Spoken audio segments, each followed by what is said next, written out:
Long मार्च जुमे को liberty चौक लाहौर से शुरू होगा। कारकुनान जीटी रोड से होते हुए इस्लामाबाद पहुंचेंगे। पूरे पाकिस्तान से अवाम का सबसे बड़ा समुंदर निकलेगा। इमरान खान का हुकूमत से जल्द इलेक्शन कराने का मुतालबा। ज़िमनी इलेक्शन में कामयाबी के बाद पीटीआई क़यादत के खिलाफ मुकदमात की बारिश हो गई। किसी जमहूरियत में इस किस्म की मिसालें नहीं मिलती। कप्तान के हुकूमत परवार। कीनिया में सहाफ़ी अरशद शरीफ के कत्ल की तहकीकात के लिए जुडिशल कमीशन बनाने का फैसला। वज़ीर आज़म का शफाफ तहकीकात के जरिए हक़ाइक़ सामने लाने का ऐलान। इस्लामाबाद हाई कोर्ट में कमीशन तश्कील देने की दरख्वास्त दायर। कीनिया से तहकीकाती रिपोर्ट अभी तक नहीं आई। डेप्यूटी अटॉर्नी जनरल का मौक़िफ़। इस मरहले पर जुडिशल कमीशन के क़याम का फ़ायदा नहीं होगा। चीफ जस्टिस अतर मिनुल्लाह के रिमार्क्स।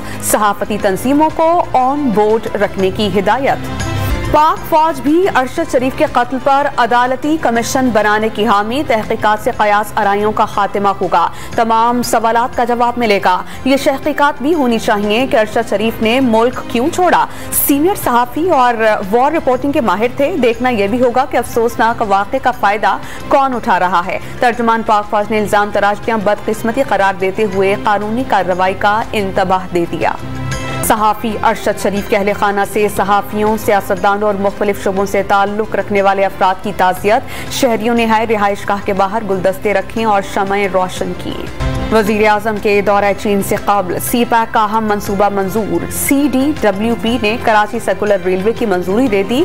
292 अरब 39 करोड़ रुपए कुल लागत आएगी। चीन 263 अरब रुपए फराहम करेगा। विफाक 15 और सिंध 14.5 अरब रुपए अदा करेगा। हतमी मंजूरी एक्निक से ली जाएगी।